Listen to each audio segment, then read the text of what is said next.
High school classes के एक प्यारी से वीडियो में आपका फिर से स्वागत है। इस वीडियो में हम आपको बताएंगे 11 मार्च को जो एक एक नंबर के क्वेश्चन आपके एग्जाम में आ सकते हैं और जो प्रीवियस ईयर में आपके एग्जाम में पूछे जा चुके हैं। पूरी संभावना है कि कई सारे क्वेश्चन इस वीडियो से आपको देखने को मिलेंगे, इसलिए वीडियो को बिना स्किप किए पूरा देखें और चैनल पर पहली बार है तो चैनल को सब्सक्राइब करके बेल आइकॉन जरूर प्रेस करें। एक एक अंक के सारे क्वेश्चन, चाहे सही विकल्प, चाहे आपका सही जोड़ी, चाहे रिक्त स्थानों की पूर्ति कीजिए, सत्य असत्य सारे में आपको कंप्लीट बताने वाला हूं। तो चलिए शुरू करते हैं। सबसे पहला क्वेश्चन है अध्याय 1 से, किन्हीं दो परिमेय संख्याओं का गुणनफल। स्टूडेंट, किन्हीं दो परिमेय संख्याओं का हम गुणनफल करेंगे। जैसे 1/2 गुणे 2/3 हो गया तो हमेशा परिमेय संख्या मिलेगा, सदैव एक परिमेय संख्या, ऑप्शन नंबर बी। इनमें से परिमेय संख्या नहीं है तो √23। इन सभी को हम p/q के रूप में लिख सकते हैं, केवल इसके। तो ऑप्शन नंबर ए आपका करेक्ट आंसर। किसी वास्तविक संख्या का निरपेक्ष मान सदैव होता है तो आपको लिखना है धनात्मक संख्या। परिमेय संख्याओं के दशमलव निरूपण को क्या कहते हैं? तो शांत दशमलव कहते हैं। अगले क्वेश्चन पे चलते हैं डियर स्टूडेंट। क्या लिखा है क्वेश्चन नंबर 5? देखिए क्या लिखा है क्वेश्चन नंबर 5 में आपके सामने। इसका हमें मान बताना है तो सीधा यहाँ पे हम a² - b² लगाएंगे तो 2 का स्क्वायर 4 और √2 का स्क्वायर 2, तो 2 आपका करेक्ट उत्तर। √3 का दशमलव प्रसार, तो आपको पता है ये अपरिमेय संख्या है। अपरिमेय संख्या का दशमलव प्रसार अशांत अनावर्ती होता है, तो आपको ऑप्शन नंबर सी पर टिक करना है। किसी वास्तविक संख्या का निरपेक्ष मान सदैव होता है तो आपको लिखना है प्राकृतिक संख्या में हमेशा धनात्मक संख्या। ठीक है, ऑप्शन नंबर डी। 4/5 में आप 8/10 का भाग करेंगे, 4/5 पलट जाएगा। ठीक है, 10 ऊपर और 8 नीचे, काटिए, 5 × 5, 5 दूना 10, 4 × 4, 4 दूना 8। ठीक है, क्या लिखा हुआ था यहाँ पे 4/5 में हमें क्या करना था 8/10 का भाग। ठीक है, तो यहाँ पे 5 × 5, 5 दूना 10, आपका 2 आपका करेक्ट उत्तर, ऑप्शन नंबर बी। चलते हैं अगले क्वेश्चन पे। क्वेश्चन नंबर 9, दी गई आकृति में छायांकित भाग का भिन्न। देखिए कुल कितने खाने हैं? 6। कुल कितने खाने दिख रहे हैं आपको? 6, जिसमें से कितने भरे हुए हैं? 2, तो 2/6 मतलब 1/3। अपरिमेय संख्या कौन सी है? तो ऑप्शन नंबर ए। इसको सॉल्व करेंगे तो आपको 1/2 गुणे 2 घात में कर देना है, 2 से 2 कट जाएगा, 100 बच जाएगा, आपका करेक्ट उत्तर। अगले क्वेश्चन पे चलते हैं। रिक्त स्थानों की पूर्ति कीजिए।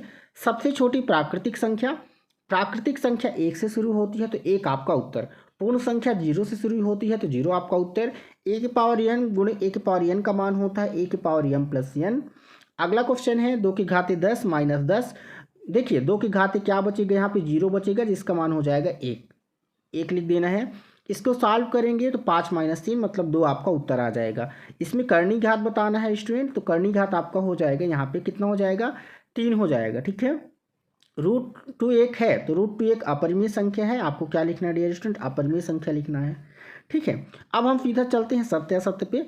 सत्य असत्य आप देख लीजिए, काफ़ी इंपॉर्टेंट है। क्या लिखा है? किन्हीं दो परिमेय संख्याओं का योगफल एक परिमेय संख्या होता है, बिल्कुल सही बात है। किन्हीं दो परिमेय संख्याओं का गुणनफल अपरिमेय होता है, असत्य है। किन्हीं दो वास्तविक संख्याओं के बीच में असंख्य वास्तविक संख्या होती है, बिल्कुल सही बात है। एक अपरिमेय संख्या और एक परिमेय संख्या का योगफल अपरिमेय संख्या होता है, ये भी सही है। इसको जब हम हल करेंगे तो क्या हो जाएगा? देखिए इसको हम लिखेंगे x⁴ 1/3 गुणे 2/3, 3 से 3 कट जाएगा, x² आपका आंसर हो जाएगा। ठीक है, अगला क्वेश्चन है डियर स्टूडेंट आपके सामने। प्रत्येक प्राकृतिक संख्या एक पूर्ण संख्या होती है, तो बिल्कुल सही बात है, ये सत्य हो जाएगा। 2 अपरिमेय संख्याओं का योगफल सदैव अपरिमेय संख्या होता है, ये भी सही है। √3 एक अपरिमेय संख्या, ये भी क्या है? सत्य है। आप देख सकते हैं सारे उत्तर। चलते हैं सही जोड़ी बनाइए में। पहला क्वेश्चन है, देखिए यदि आपको भाग दी जाए मतलब माइनस होगा, इसका मतलब हो जाता है स्टूडेंट दोनों का गुणा हो जाएगा। इसको आप सॉल्व करेंगे तो ये मिलेगा, इसको सॉल्व करेंगे तो √4 मतलब 2 मिलेगा। ठीक है, ये आपका हो गया सही जोड़ी। अब सीधा हम चलते हैं आपकी सही जोड़ी, इसको आप देख लीजिएगा, 5वीं लेवल का है। ठीक है, एक वाक्य में उत्तर a⁴0 का मान 1 होता है, इसमें माइनस हो जाएगा a⁴m - n, इसमें 1/10 का ये हो जाएगा। ठीक है, तो इस तरह से एक पार्ट के सारे ऑब्जेक्टिव क्वेश्चन मैंने आपको समझा दिया। अब चलते हैं डियर स्टूडेंट अगले क्वेश्चन पे, मतलब अगले चैप्टर पे। एक घात वाले बहुपद को क्या कहते हैं? तो रैखिक बहुपद कहते हैं। 2x + 5 का शून्यक -5/2 होगा। अगले प्रश्न पे चलते हैं डियर स्टूडेंट। क्या लिखा है? p0 का मान बताना है। x के प्लेस में 0 रखिए तो आंसर 6 आएगा।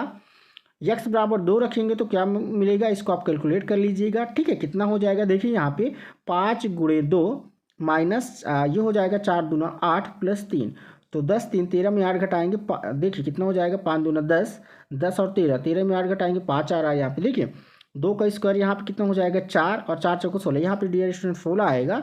तो 13 माइनस 16 करेंगे -3 आपका आंसर। इसमें क्या बोला है, इसका एक गुणनखंड x-2 है, दूसरा गुणनखंड बताना है, तो दूसरा हो जाएगा x+3। क्या हो जाएगा, x+3।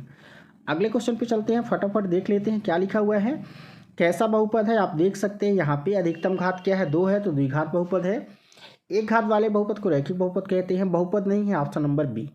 ठीक है, सही जोड़ी बनाइए में बोला है अधिकतम घात, तो यहाँ पे आपको अधिकतम घात 3 दिख रहा है।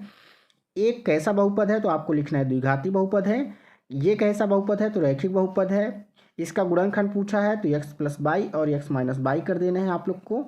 अगला क्वेश्चन है, इसका एक गुणनखंड x-1 है, दूसरा गुणनखंड क्या होगा, तो दूसरा गुणनखंड हो जाएगा x-10।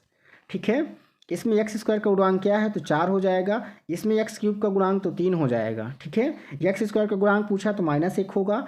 a + b + c का मान हो जाता है 3abc। ठीक है, ये आप देख लीजिए, सारे क्वेश्चन आपके एग्जाम में पूछे जा चुके हैं, आप स्क्रीनशॉट ले सकते हैं। ठीक है, सत्य असत्य पे चलते हैं। देखिए पहला नंबर आपका असत्य है। ठीक है, दूसरा नंबर आपका क्या बोला गया है क्वेश्चन में, देखिए x² का गुणांक 3 है, ये आपका सही है। रैखिक समीकरण का समान रूप ये होता है, नहीं होता वर्ग समीकरण लिखा हुआ है।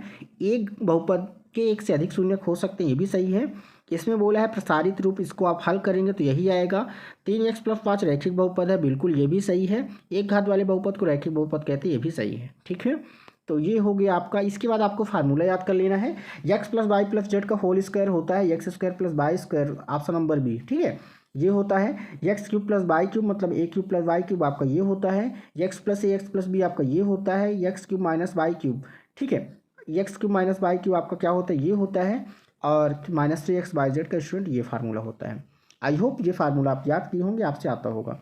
इसमें आपको क्या बोला गया है, देखिए इसकी घात बतानी है, तो इसकी घात हो जाएगा डियर स्टूडेंट 3। इसका शून्यक बोला है तो -5/2 क्या हो जाएगा, -5/2 आपको इससे मिला देना है। 4 में 3x घटाएंगे तो ये आएगा, ये इसका उत्तर ये हो जाएगा। ठीक है, आप ये देख सकते हैं एक शब्द या एक वाक्य में x² का गुणांक पूछा है तो 1 हो जाएगा। द्विघात बहुपद को उदाहरण कुछ भी आप लिख सकते हैं, ये हो गया। बहुपद 3x + 1 का शून्यक तो -1/3। इस तरह से 2 पार्ट के भी सारे ऑब्जेक्टिव क्वेश्चन आपके हो गए। अब चलते हैं 3 पार्ट के ऑब्जेक्टिव क्वेश्चन पे। मूल बिंदु का निर्देशांक होता है डियर स्टूडेंट 0 और 0। ठीक है, 0, 0, ये आपका उत्तर हो जाएगा। एक बिंदु बाह्य पर स्थित है, तो बाह्य पर स्थित है, x हमेशा 0 होता है। ठीक है, निर्देशांक चिन्ह माइनस और प्लस, माइनस प्लस मतलब समझिएगा, ये आपका हो गया, तो पहले माइनस फिर प्लस मतलब द्वितीय चतुर्थांश। अगला क्वेश्चन है 0 3, यह किस अक्ष पर स्थित है, x अक्ष पर 0 है तो y अक्ष पर स्थित होगा। -4 किस चतुर्थांश पे, तो तृतीय। अगले क्वेश्चन पे चलते हैं, सही जोड़े रिक्त स्थानों की पूर्ति कीजिए। मूल बिंदु के निर्देशांक 0, 0 होता है। दोनों अक्षों के कटान बिंदु को मूल बिंदु कहा जाता है। x अक्ष पर एक बिंदु का निर्देशांक x0 होता है। ठीक है, क्षैतिज रेखा को x अक्ष, ऊर्ध्वाधर रेखा को y अक्ष कहा जाता है। प्रथम चतुर्थांश का निर्देशांक ++ होता है। इसकी कोटि बताना है तो -6 हो जाएगा। किस अक्ष पर स्थित है, देखिए y 0 है तो x अक्ष पर स्थित है। ठीक है, कितने सरल क्वेश्चन है, मैंने आपको कई बार डिटेल में बता चुका है। ठीक है, अगला क्वेश्चन है सत्य या असत्य। चतुर्थांश का -+ होता है, चतुर्थ में जाना है मतलब +- होता है, या सत्य हो जाएगा। अगला क्वेश्चन क्या है, देखिए यदि एक बिंदु का भुज x है, कोटि y हो तो x y कहते हैं, बिल्कुल सही बात है। दोनों अक्ष तल को 4 भागों में, ये भी सही है। कार्तीय तल को xy तल कहते हैं, ये भी सही है। y अक्ष में किसी बिंदु की लंबा दूरी, ये भी सही है। मूल बिंदु के निर्देशांक 0, 0 होते हैं, ये भी सही है। x = 0 y अक्ष का समीकरण ये गलत है। ठीक है, अब चलिए सही जोड़ी बनाइए, देख लेते हैं। मूल बिंदु के निर्देशांक 0, 0 होते हैं। 2 3 का भुज 2 है। ठीक है, कार्तीय पद्धति कहते हैं। ठीक है, निर्देशांक का x और y होता है। + आपको लिख देना है चतुर्थांश में। x के निर्देशांक तो आपको क्या लिखना है, यहाँ पे भुज कहलाता है। ठीक है, देखिए ये आपका हो गया सही जोड़ी। अब चलते हैं अगले चैप्टर पे। इसमें कुछ और क्वेश्चन है, एक शब्द या एक वाक्य में, इसको भी देख लीजिए क्या लिखा है। मूल बिंदु के निर्देशांक होते हैं 0, 0। बिंदु -3 5 में कोटि बताना है, तो कोटि हो जाएगा स्टूडेंट यहाँ पे 5, कितना हो जाएगा, 5 हो जाएगा। चतुर्थांश में स्थित है तो चतुर्थांश में स्थित है। x अक्ष पर स्थित किसी बिंदु की कोटि कितनी होती है, 0 होती है। बिंदु 4 5 किस चतुर्थांश में है, तो प्रथम चतुर्थांश में। 3 2 की y से दूरी मतलब x का निर्देशांक 3 इकाई, इसका आंसर ये आप देख सकते हैं, सारे उत्तर आपके सही हैं। अगले चैप्टर पे चलते हैं। डियर स्टूडेंट, क्या लिखा है इसमें, आप जब सॉल्व करेंगे ना तो कितना आ जाएगा 5/3। मैंने कई बार बता चुका है। इसको सॉल्व करेंगे तो x का मान 4, y का मान 3 रखेंगे, 12 आपका उत्तर आएगा। अगला प्रश्न क्या लिखा है, दो चरों वाला रैखिक समीकरण तो क्या होता है ax + by + c। इसमें आप y का मान 0 रखेंगे तो x का मान कितना आ जाएगा, x का मान आपको मिलेगा स्टूडेंट यहाँ पे देखिए, y का मान 0 रखेंगे तो x का मान मिलेगा 3 आपको कहीं पे दिख रहा है, ऑप्शन नंबर ए। अंतर जो है 5 है, योग 25 है, तो 15 और 10 हो जाएगा। 2x बराबर, तो x बराबर कितना हो जाएगा, 6 हो जाएगा। अगले प्रश्न पे चलते हैं। अगला प्रश्न आपके सामने ये रहे, ठीक है। क्या लिखा है, कैसा हल होता है, तो परिमित रूप में अनेक हल होते हैं। निर्देशांक बिंदु 2, 5 किस चतुर्थांश में है, तो प्रथम चतुर्थांश में।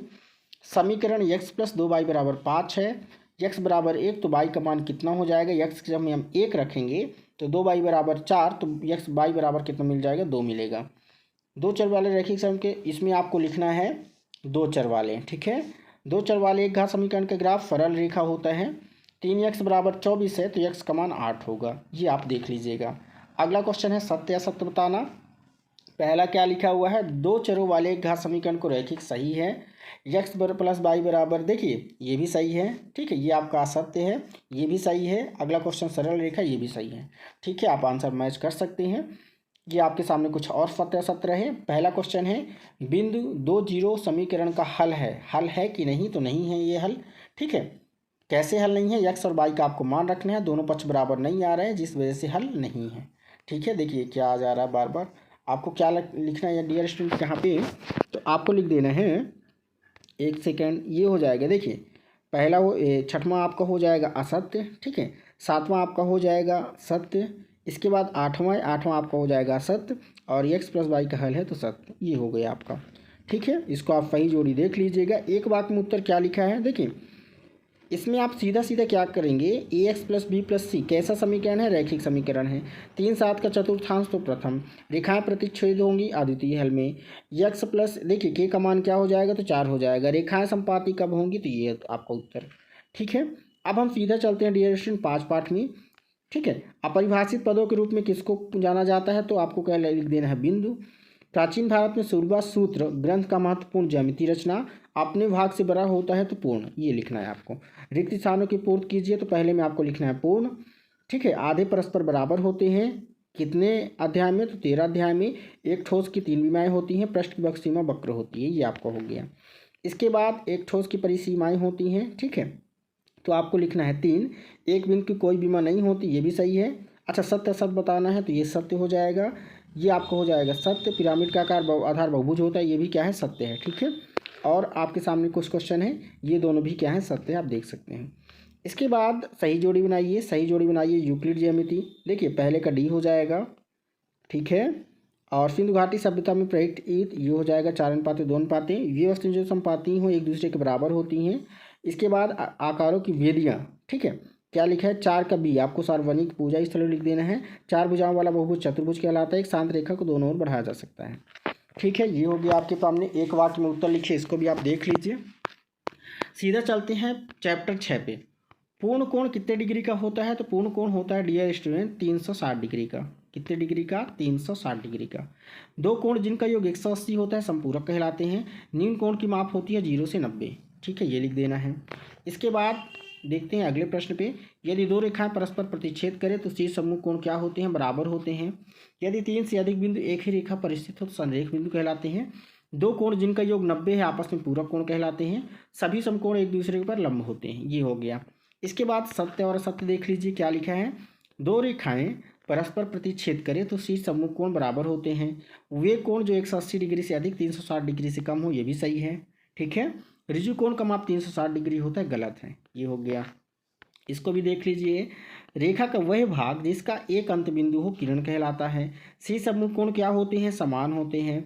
उभयनिष्ठ अंता बिंदु क्या कहलाता है, देखिए क्या लिखा है, उभयनिष्ठ अंता बिंदु, इसको अभी हटाइए। इसके बाद हम देखते हैं कुछ और क्वेश्चन, ठीक है। देखिए ऋजु कोण क्या होता है, ये आपका ऋजु कोण है, एक सेकेंड, ये आपका हो गया ऋजु कोण। प्रतिवर्ती कोण आपका ये हो गया, ठीक है। एक रेखा समांतर खींची गई दो रेखाएं क्या होती हैं, बराबर होती हैं, समान होती हैं, ठीक है। 70 है एक न्यून कोण, कहाँ गया, ये हो गया न्यून कोण।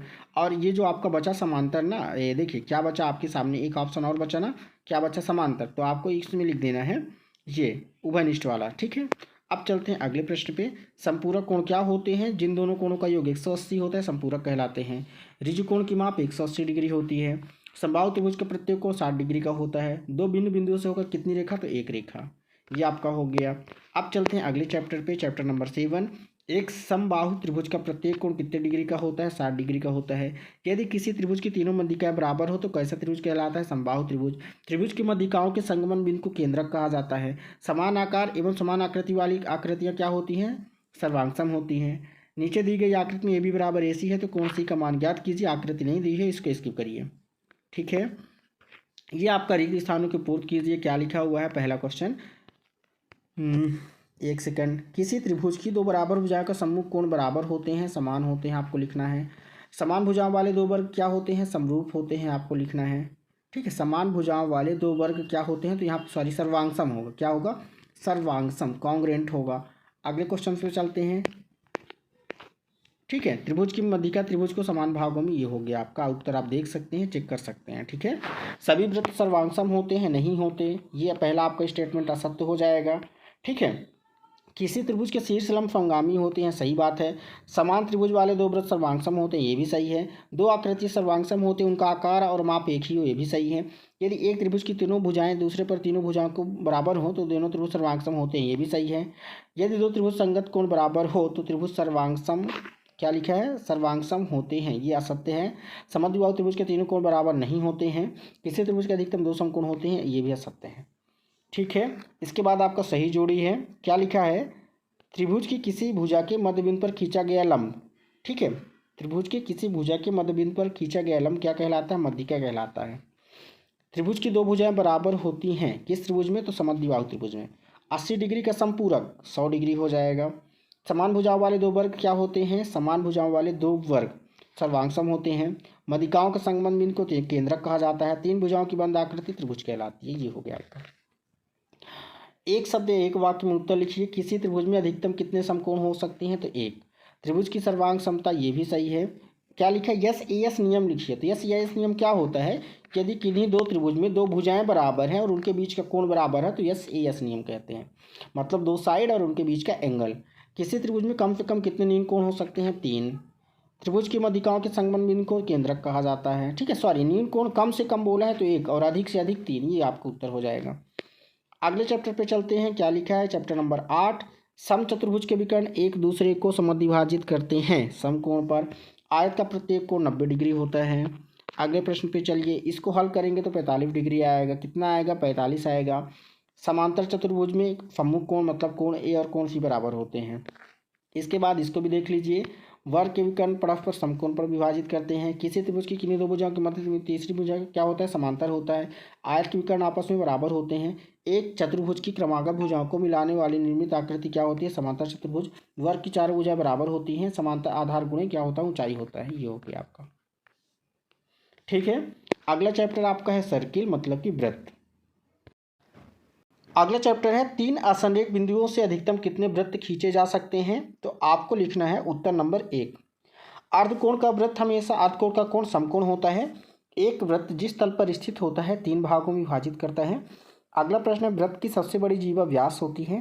ठीक है, अगले क्वेश्चन का आंसर हो जाएगा उत्तर नंबर, ठीक है, ए, मतलब ऑप्शन नंबर ए। दो वृत्त सदैव क्या होते हैं? तो समरूप होते हैं। वृत्त के परिध किन्हीं दो बिंदु को मिलाने वाले रेखाखंड वृत्त की क्या कहलाती है? जीवा कहलाती है। वृत्त का परिमाप क्या होता है? तो परिध कहलाता है। अगला प्रश्न आप लोग के सामने है, सत्य या असत्य बताइए। केंद्र को वृत्त पर किसी बिंदु से मिलाने वाला रेखाखंड वृत्त की त्रिज्या होती है, सही बात है। एक वृत्त में समान लंबाई की परिमित जीवाएं होती हैं। ठीक है, समान लंबाई की परिमित जीवाएं नहीं होती हैं। ठीक है, अपरिमित होती हैं। तो यहाँ पे आपको क्या लिख देना है स्टूडेंट? यहाँ पे आपको लिखना है असत्य। ठीक है, फॉल्स लिखना है। अगला है वृत्त की एक जीवा जिसकी लंबाई त्रिज्या से दुगनी है, वृत्त का क्या कहलाती है? व्यास कहलाती है। बिल्कुल, वृत्त एक समतल आकृति नहीं है तो ये असत्य हो जाएगा। सभी वृत्त सर्वांगसम होते हैं, नहीं होते, समरूप होते हैं। ठीक है, अगला चैप्टर है आपका हीरोन्स फार्मूला। इसको भी देख लीजिए। हीरोन्स का सूत्र क्या होता है? तो ये होता है ऑप्शन नंबर डी, समकोण त्रिभुज का क्षेत्रफल 1/2 गुणे आधार गुणे ऊंचाई। आयत का क्षेत्रफल बचपन से पढ़ते आ रहे हैं, क्या होता है? लंबाई गुणे चौड़ाई। समबाहु त्रिभुज में प्रत्येक भुजा क्या होती है, तो क्या होती है, समान होती है। समबाहु त्रिभुज का क्षेत्रफल होता है √3/4 अगले क्वेश्चन पे चलते हैं। क्या लिखा हुआ है, समांतर चतुर्भुज का क्षेत्रफल होता है आधार गुणे ऊंचाई।